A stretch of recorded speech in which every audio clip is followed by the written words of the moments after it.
So really around the business, I suppose, just you're going what 7 years now, you said. Yeah, it will be 7 years come June time. Yeah.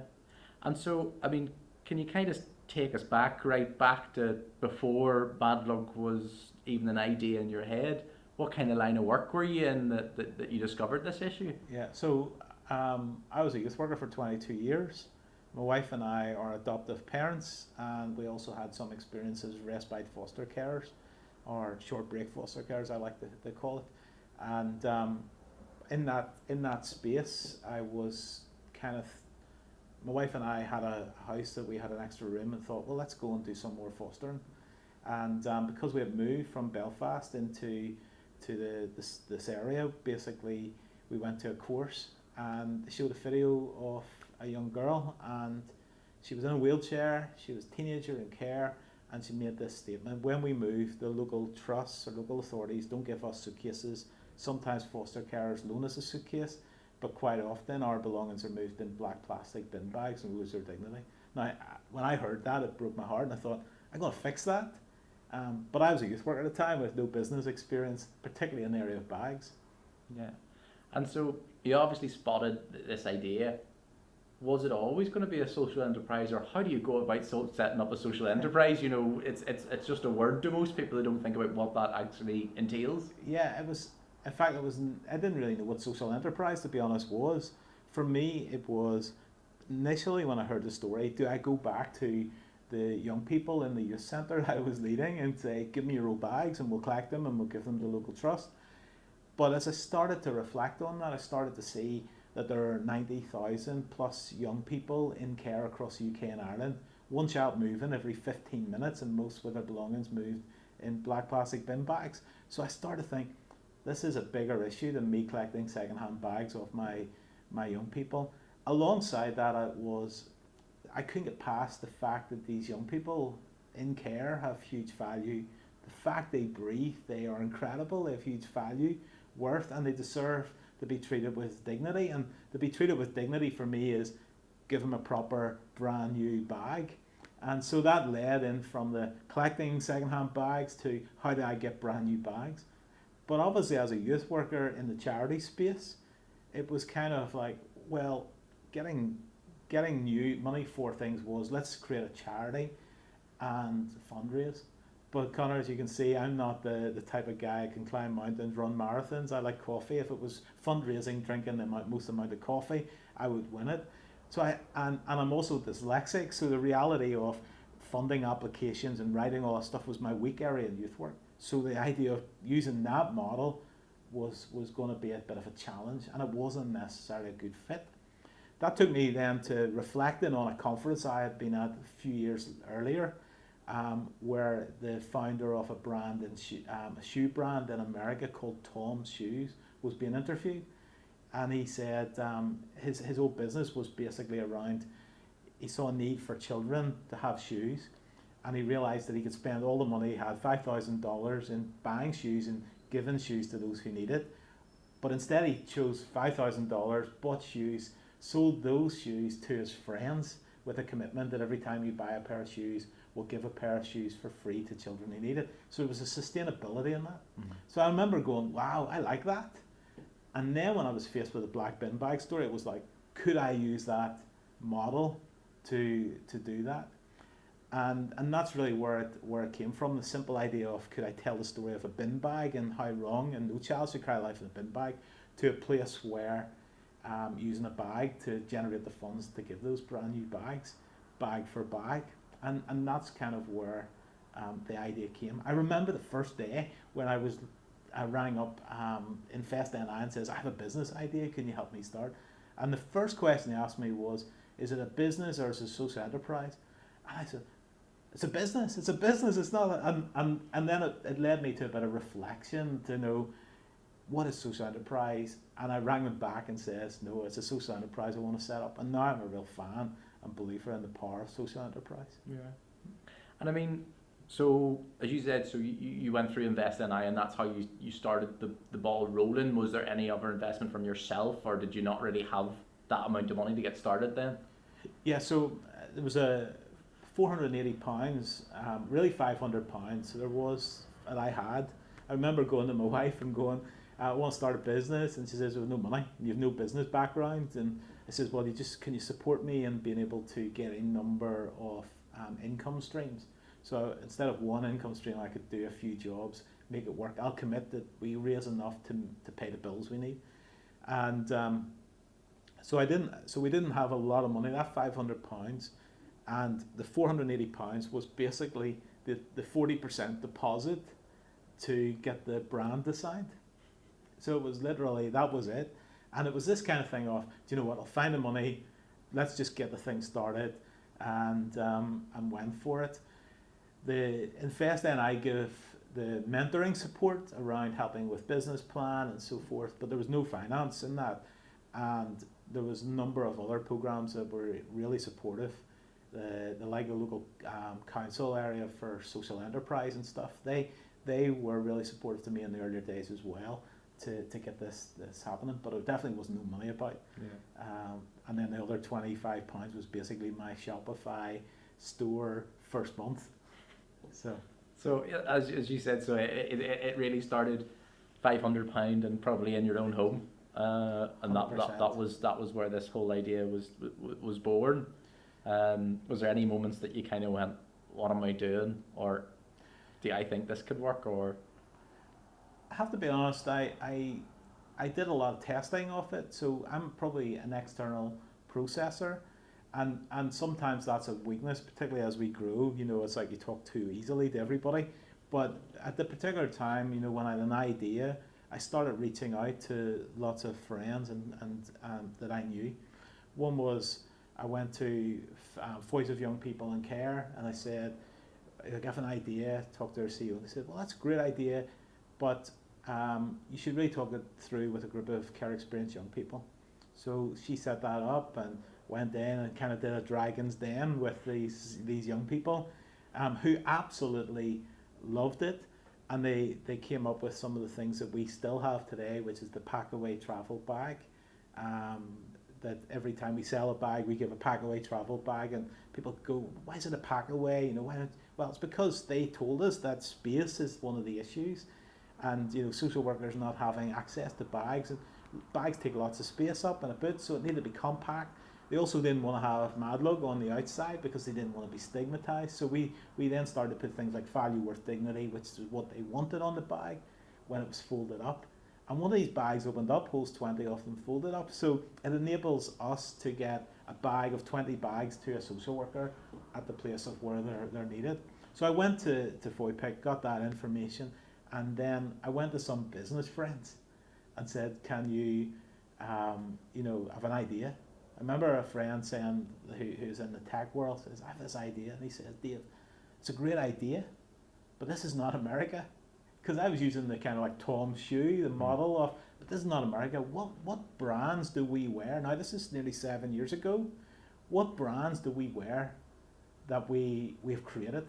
We're importers of brands. And as I started to think about it, there's only two brands that I could think of. One was O'Neill's sports brand, and two was Mac in a Sack. And those two simple little brands were from Northern Ireland that were being exported out, that people were wearing outside of here and in here. And so he was like, "This is Northern Ireland, it's not part of the culture." And here's another thing about our culture is we love a good 70% off. So we love our brands, has to have the brand across the chest or on our bags or whatever we carry. But we don't care if the last season's colours, as long as they're 70% off. Now that's maybe a bit general, a bit of fun, but the reality is that, how are you going to sell a bag? He was basically saying, in something that we're not known, we're importers of brands, creating a brand that's sold here and exported alongside getting a price point that people will pay. And those were some of the challenges. I was a little bit stubborn, to be honest. I thought, I was so clear in my journaling, I believed this would work. And I says, okay, it's not America, it's not, it's not a place where I pay full price, but I'm going to do it. And that came out of reading the founder of Tom's book, where he says, "Someday is the disease that will take your dreams to the grave. If it's so important to you, just do it." And so for me, I wasn't going to let someday rob this one, because I believe so passionately. I wasn't going to wait till someday I have more money. Someday I'll have a qualification in business or the right platform. It was just this dream, this opportunity, this black bin bag story. It was deep inside saying, I'm going to fix that. That took me to a place of just starting. And obviously, so Voipik, or obviously that was your market research, I suppose you would say. Absolutely. Now, looking Absolutely. back, that was a time when you sort of thought about designs and things like that. So were they quite a big part in what you were going to do with the bags and what way you wanted them to look and be? So the bags that we sell, they hadn't the part to play in that. We did use it as an example of, I remember taking the first samples of bags to them and saying this is going to be the bag. And they give stuff. It was more about the bag that we give to young people to prevent bin bags being used. Yeah. They had a huge part to play in that because there is something in social enterprise sometimes where we can get lost in the business. It starts with a great story, a great aim, but the business takes over, and sometimes it becomes a secondary thing on the giving. So it's more about the feeling that I get from the doing it rather than actually is it really making a true difference. And so at Madlug, I am committed to lead this. We are committed as a business to make sure that we're dealing with black bin bag story. We're dealing to fix that, to give the best solutions to that, even though it might feel better if we were to hand backpacks and nice brand new duffel bags and stuff out. But for us, it's about fixing that bin bag story. Then regarding the other bags, then the research that came through just walking lots of shops. And what I identified, when you don't have money, what I identified was that every brand was using a classic bag design. So yes, some had more technical, some had more stuff in it, but they all had a version of a classic bag. And the classic bag is the one pocket on the front of the bag. And I started thinking, well, we don't need to be innovative with bags. What we need to do is make sure they're ethical, make sure there's no child labour involved, make sure they're quality, and we could go down to classic, and we could put then our expertise into being innovative in branding and storytelling, and that's kind of how we've built it. Yeah. And so that first package of boxes or package of bags came. How many was in that first lot? There actually wasn't even stock. So I hold my hands up every time. My inexperience of business was we did something illegal at the start. And please don't jail me if you're listening to this, in fact. But simply I didn't know that you couldn't sell something you didn't have. And I remember going live on Facebook and going, guys, we've this product. I had a couple of samples and it may take 3 weeks. And literally we just hoped in having enough to get the first order of bags. And then I had a really good supplier who was really favourable to us that did very small quantities. And then we just kind of put the profits back in, rebuild, give bags. And that's kind of how we did it. Yeah. And so, obviously, how was that? How was it finding a supplier that was ethical and fitted everything that you wanted these bags to be?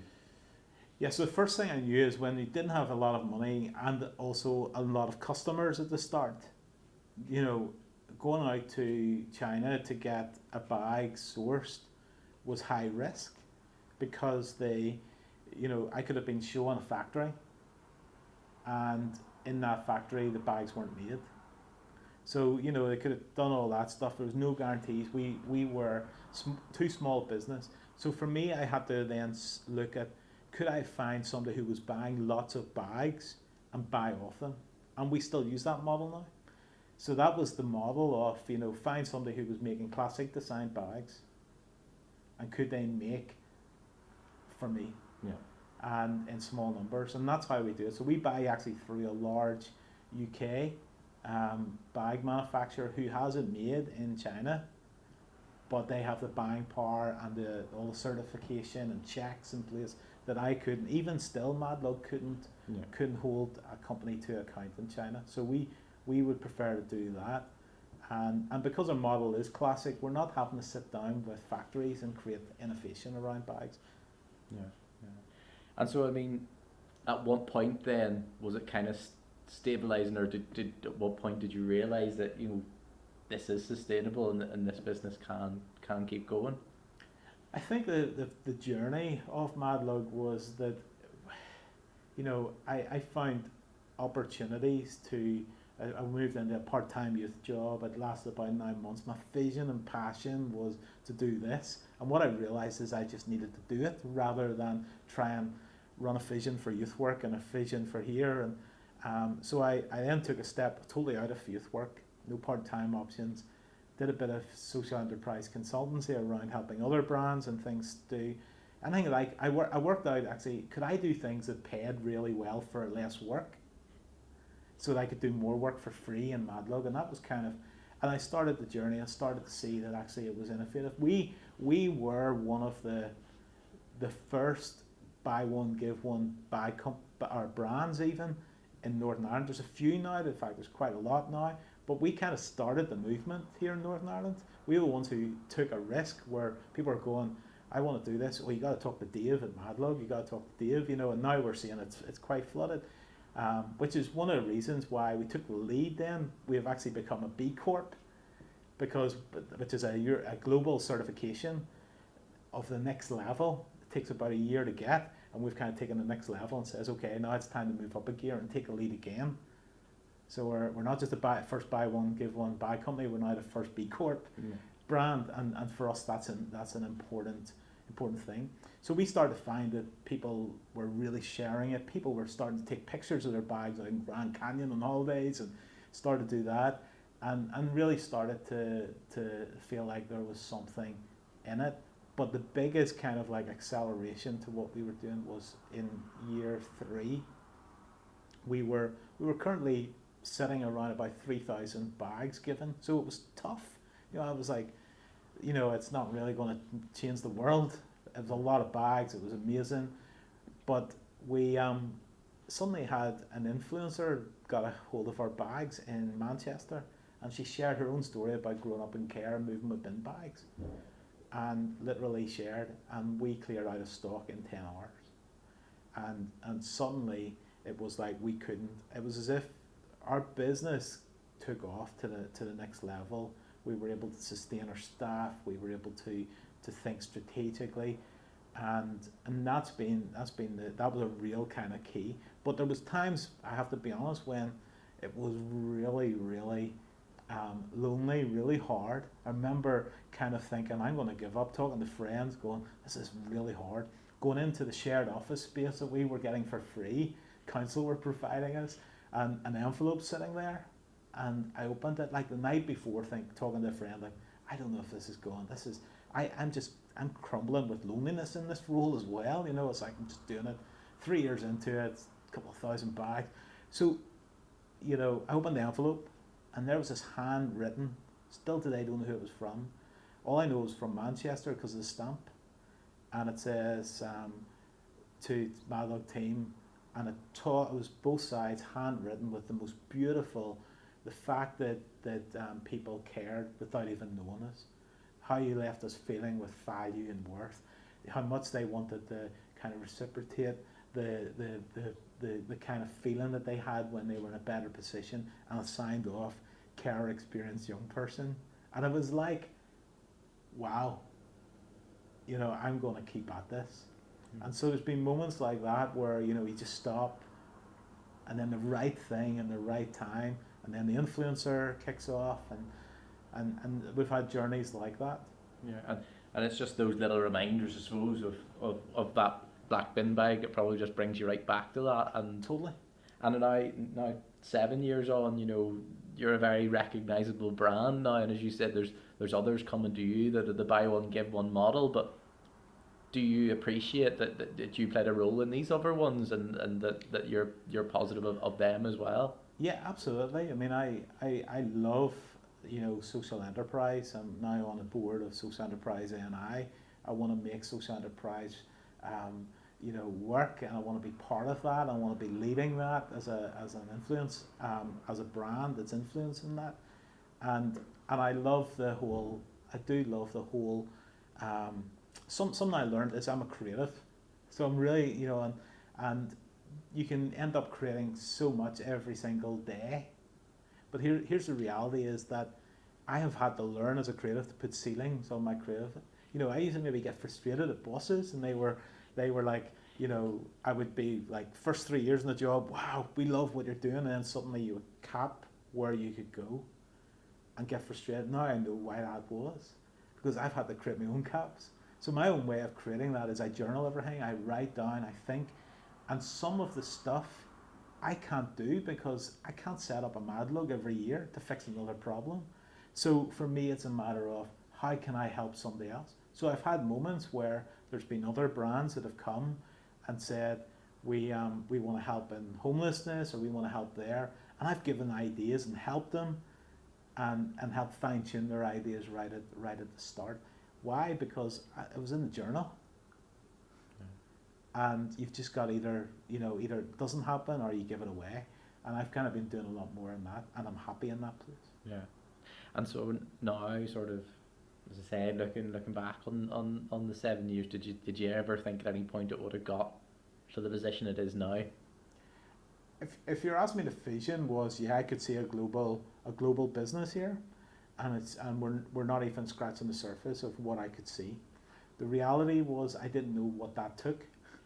So you start off and you think, well, it's just, I'll be this place, we'll be this company that can hire all these care experienced young people, and but there's a little bit of unrealness of that. With no business experience, you kind of realize that, and now in it, you realize that overhead is key, and cash flow, and all these kind of realities, and business is hard work, and you just don't say, well, every business works and you can just have a whole pile of staff in doing this stuff. So that has opened my eyes to the challenges, the kind of slowness that sometimes this stuff takes, for the good actually. But I had a vision that it was going to be global, but I didn't realize what it would take. I think for me, there's some real key moments in that kind of size that affirmed us, and has affirmed us even more to keep doing what we're doing and to keep growing. Was we hit the pandemic in 2020 in March, and I remember all the voices coming to me from the business world: put the anchor in, put it down, keep your cash, this is going away in a few months, just protect yourself.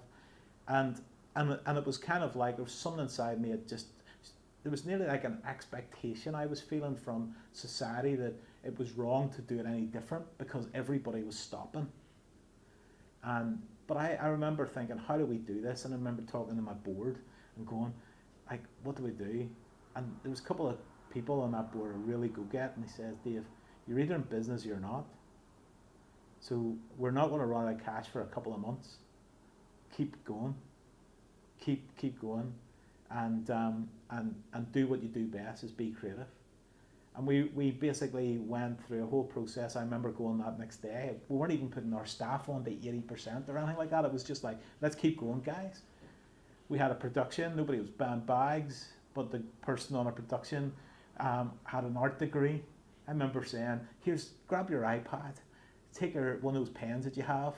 Can you go through our Instagram and trace images and create a colouring in book, and we'll send them out to young people in care while they're in homes, and we can sell it and fund it. And it was like, we're a bag company, not a book company, and it didn't, to be honest, it didn't really do superly well, but there was something that just created our team to be innovative and solve. Well, we kept going, and in the basically the end of August, I was on holidays. Was that kind of like, if everything cancels, a trip to France or anything like that, so we had a couple of days as a family in Donegal, and I remember my colleague ringing and going, Dave, I've just had IKEA on the phone, and they want to know, can we supply 12,000 bags by the end of October? And it was suddenly like, there goes my holiday, It was like, I was just like to my wife, I'm away down, I've got a few phone calls to make here, trying to work out how to do it, how we could get stock and all that stuff. But that ended up 13,000 bags, and we sold those 13,000 bags to IKEA. They give a Madlug backpack to every co-worker across the UK and Ireland as an end of year gift. And they also made a really top designed animation that shows the partnership between Madlug and IKEA, why they went looking, and the synergy between the two organisations, and it went to all of their staff as they got their bags.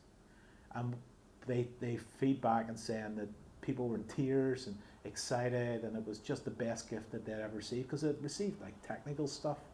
Mm. But that was IKEA. And then to be approached last year in 2021, just after Christmas, so we increased our staff team, and which nobody was doing in the pandemic.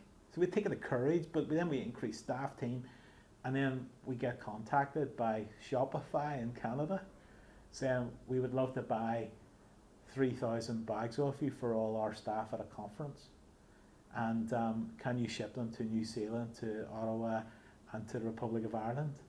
And then they came back for more stuff around, so everybody in Shopify has this co-branded bag, but if you're 5 years in the business, you get a Madlug duffel bag with Madlug and Shopify on it, which is like phenomenal. We're sitting here in Rich Hill and we operate out of a porta cabin, so like we're like some slick kind of setup, and we are at that place of selling to some of these global, and we've now got companies like Shopify, eBay, Linklaters, some of the top global firms. We're now supplying bags to them.